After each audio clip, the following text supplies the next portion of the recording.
charge de la nation.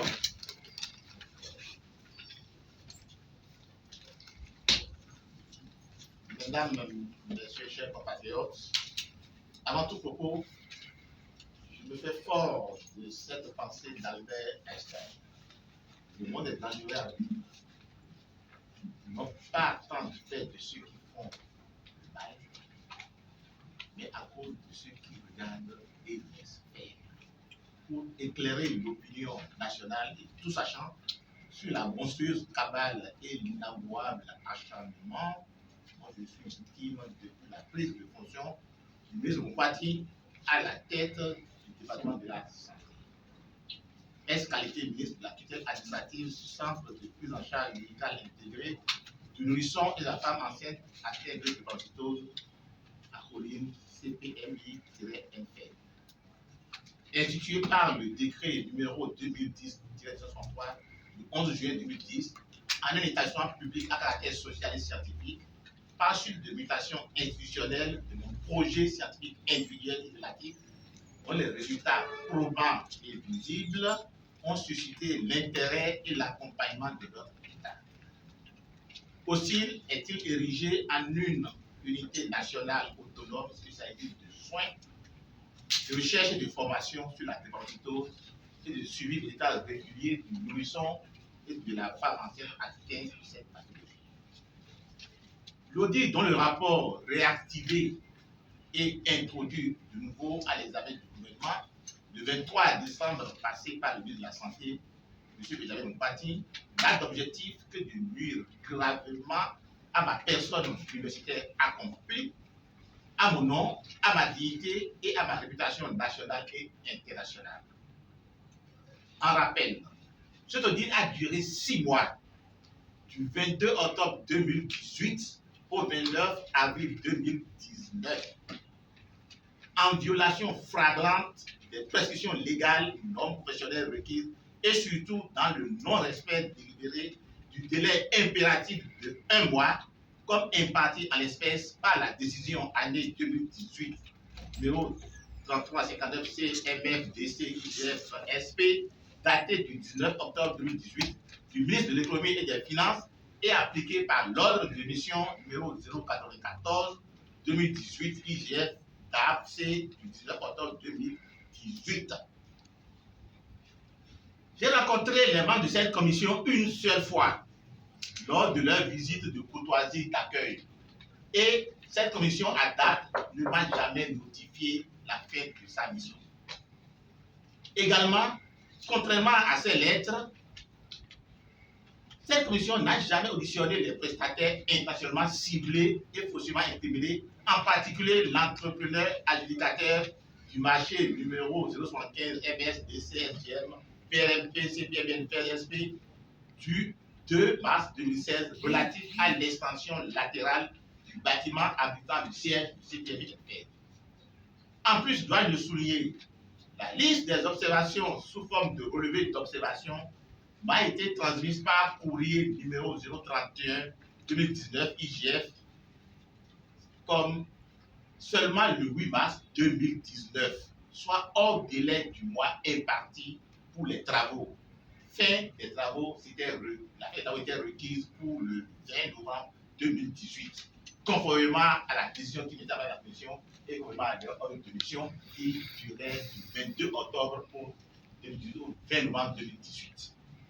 Plus grave, la commission ne m'a jamais entendu sur mes contre-observations, encore moins me faire retour de son opinion avant la rédaction de son rapport définitif.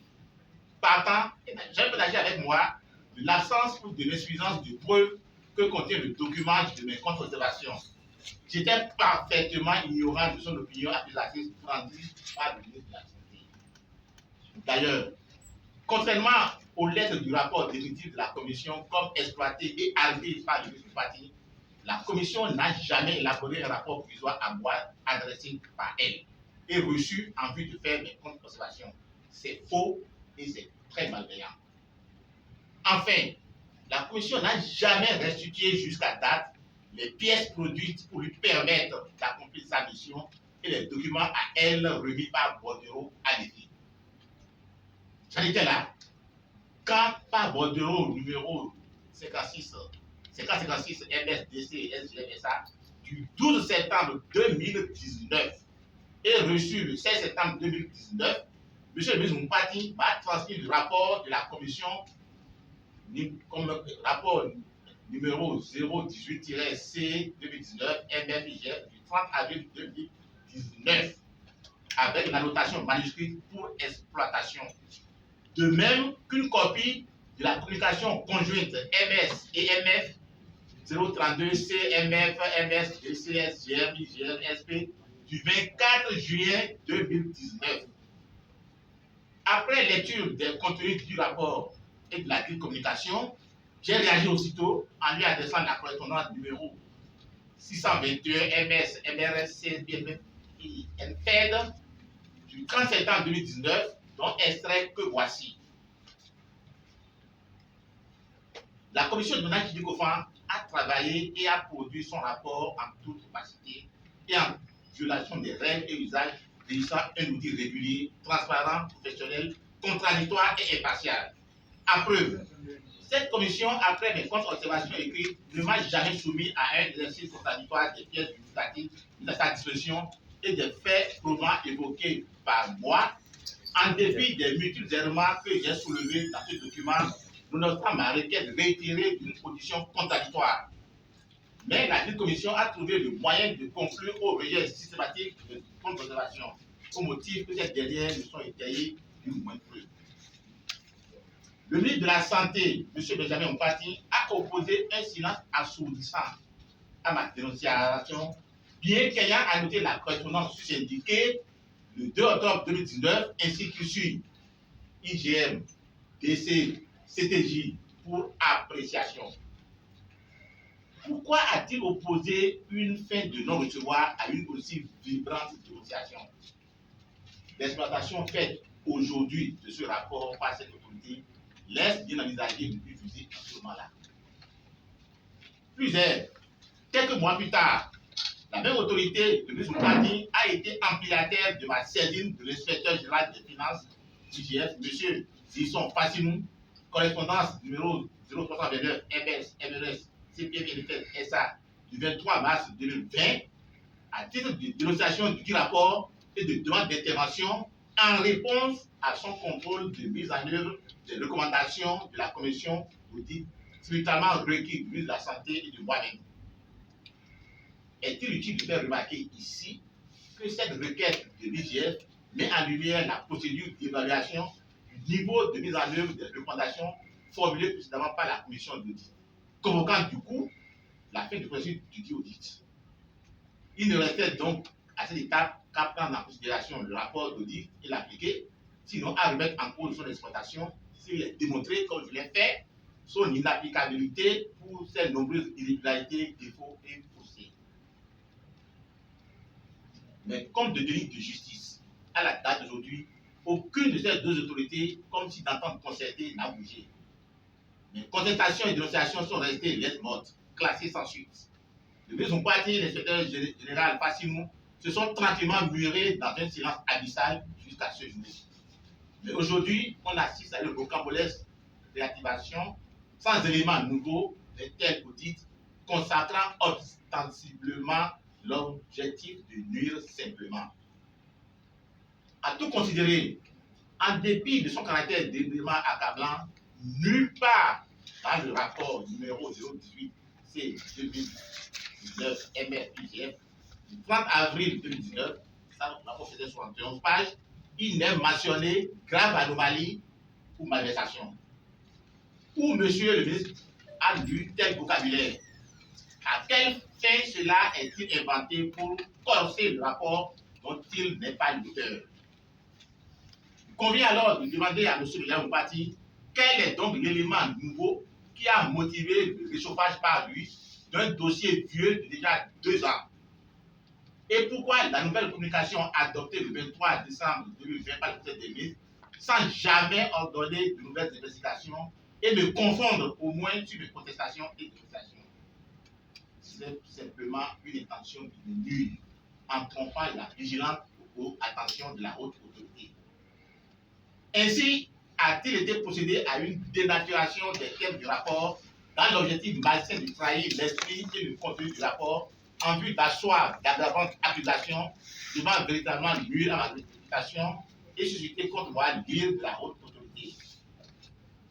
C'est dans cette optique qu'ont été sciemment introduits dans sa communication réchauffée les termes grave anomalie, malversation, qu'on ne retrouve nulle part dans le rapport d'audit, bien qu'intentionnellement voulu accablant par ses rédacteurs, incontestablement hors la loi, car agissant hors délai et procédant en l'absence du respect des règles requises et des normes généralement admises en la matière. A contrario, il a utilisé sciemment le vocable ci-après, anomalie, risque, et pour compte de conviction acquise, la commission a conclu ainsi qu'il suit. Les insuffisances ont été portées à la connaissance du directeur de CPMI LPED pour recueillir cette contestation et des éléments de preuve pour moi les détailler. Mais en lieu et place des comptes d'observation documentés, il a produit à la commission un document de contestation de la plupart des organisations sans apporter la preuve. Il est quand même très curieux que si les pièces justificatives que j'ai fournies ne sont pas plausibles pour cette commission, qu'elle n'est pas soumise à un exercice contradictoire ici de cette public pour juger et confronter la qualité des preuves fournies. Par ailleurs, la commission a quand même poursuivi sa conclusion en ces termes. Suite aux insuffisances relevées, la commission a fait des recommandations pour une gestion plus rigoureuse du centre, etc. C'est la page 11 du rapport signé le 29 avril 2017. De constance indiscutable, ces lettres conclusives ci-dessus mettent en lumière qu'à son corps défendant, la commission n'a véritablement relevé que des insuffisances, en raison de la qualité de l'implantation d'une gestion déjà rigoureuse et transparente de ces PMI NPED, qui n'importe donc d'améliorer simplement. Ce n'est pas de mon cru cette conclusion suggestive qu'il convient de bien souligner et j'insiste, pour une gestion plus rigoureuse et transparente à tel point. Somme toute, la commission ne pouvait pas conclure autrement. S'agissant des griefs listés dans le communiqué du Conseil des ministres du 23 décembre 2020, d'emblée, je tiens à rétablir la vérité des faits en précisant avec force que 1. Le processus d'attribution du marché de l'extension latérale du bâtiment abritant le siège du CPMI, à savoir de l'appel d'offres ouvert, je dis bien appel d'offres ouvert, AOO numéro 008, par 2015, DEN, MS, DC, SGM, PRMP, CPMI, ce processus à la remise du chantier de montant d'environ 200 millions à l'entreprise adjudicataire a été géré par le ministère de la Santé en sa qualité d'autorité budgétaire. Les prix du marché sont fermes et non réalisables pendant sa durée d'exécution et les factures sont toujours payées par chèque du trésor public. Les pénalités punitives de 1 demi-millième du montant du marché par jour de retard et perforées à 10% du marché sont prévues au contrat en cas de retard dans l'achèvement des travaux de cette extension. De quoi accuse-t-on alors, chers compatriotes, même. Sauf une volonté affichée de nuire à tout prix, la commission et le ministre ont pleine connaissance de ce que ce marché a été attribué en toute régularité et transparence. Pourquoi le ministre de la Santé n'a pas agi au moins depuis sa présence du rapport d'audit s'il n'était pas convaincu que ce retard était vraiment imputable à l'entrepreneur, s'il était plutôt convaincu que ce retard était vraiment imputable à l'entrepreneur? Vous ne pouvez pas mettre des sanctions et puis des autres. Par ailleurs, comment le ministre Moupati peut-il se plaindre du retard de ce chantier lorsque depuis 2 ans, il n'a fait que bloquer la poursuite normale des travaux de finition? N'est-ce pas sous son autorité qu'a été ordonnée l'implantation irrégulière de l'édifice qui a mordu l'espace vital lors du chantier, entraînant du coup la modification des travaux prévus et empêchant ipso facto des travaux de finition? Je voudrais parler en l'occurrence du chantier de construction irrégulière des soins palliatifs que le ministre Moupati faisait exécuter sans plan, sans architecte et sans entrepreneur, et qu'il a dû faire arrêter le mercredi 3 juin 2020. C'était en public sur la cour de CNHU avec les responsables de son homologue de cadre de vie. Pourquoi? Pour violation avérée des normes et règles d'urbanisme en République du Bénin en général, et en particulier s'agissant de l'édifice hospitalier. À la fin, là, prenez vos caméras, allez au CNHU. Vous allez voir, ils sont en train de démolir discrètement ce idiot-là par l'arrière. C'est-à-dire, ils sont en train de détruire notre denier public. Et moi, pourtant, on m'accuse de ce qui n'est pas. 2. La commission sait que c'est tout à fait faux de soutenir que je n'ai pas documenté de preuves de contre-observation. Elle sait également qu'elle n'a jamais auditionné tout au long de ses travaux, ni moi-même, ni les prestataires ciblés, avant de foyer ses opinions subjectives, sous forme souvent d'observations accablantes. Elle sait qu'elle a porté des loupes de bois pour lire les pièces à elle produites, pour les projeter sans vérification. Elle sait qu'elle ne m'a jamais adressé un rapport provisoire, comme elle a affirmé dans le rapport, pour m'accabler lâchement. Elle a été jusqu'à inventer des pièces et informations pour soutenir ces fausses accusations. 3. La commission a trié sur le volet et pêle-mêle des cas d'absence de budget au titre des années 2011, 2012 et 2015. Le non-respect du principe de séparation de l'ordinateur du comptable, des dépenses non budgétisées ou effectuées sans satisfaire, ou dans le non-respect des seuils requis ou des commandes passées sans concurrence, la non-rentabilité de toutes les recettes du centre, le paiement irrégulier de prix, etc.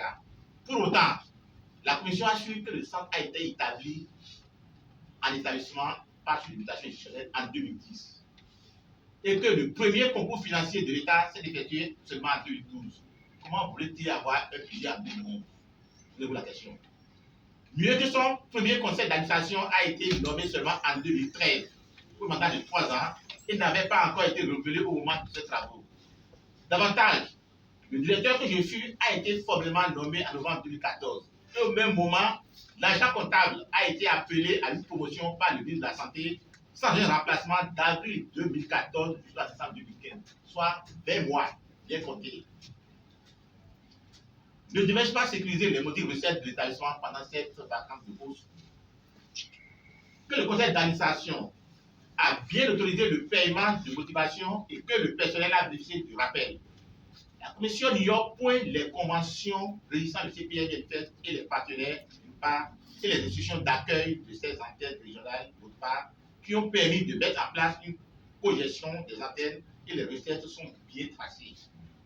Il est donc trop facile pour un organe de l'État d'accabler le docteur Rahimi sans discernement, sans réserve et sans responsabilité. 4.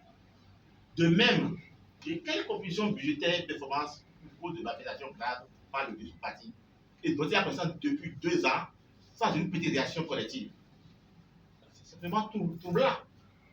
Finalement, de quoi parle-t-on quand en décembre 2018, suite à une mission d'évaluation des acquis, compétences et performances du CPMI et NFS, diligentée par l'Organisation mondiale de la santé, cette dernière a établi notre pays, le Bénin, un des champions de la mise en œuvre d'actions dynamiques pour lutter contre la drépanocytose. Le seul en Afrique francophone, s'il vous plaît. Il faut se conférer à la lettre OMS approuve du 2019. Ça devient une date symbolique. Comme nous disons que nous sommes champions le 1er août, c'est-à-dire le jour anniversaire de notre indépendance. Le ministre n'a jamais cessé de dire ça. De quelle performance se soucie et se préoccupe le ministre de la Santé au parti lorsque, S-Qualité, il entreprend actuellement de fermer l'école de formation professionnelle CPMI NPS en plein essor, en intimidant les étudiants en formation spécialisée dédiée à abandonner leur formation pour suppléer à la carence cliente actuelle en ressources humaines du centre.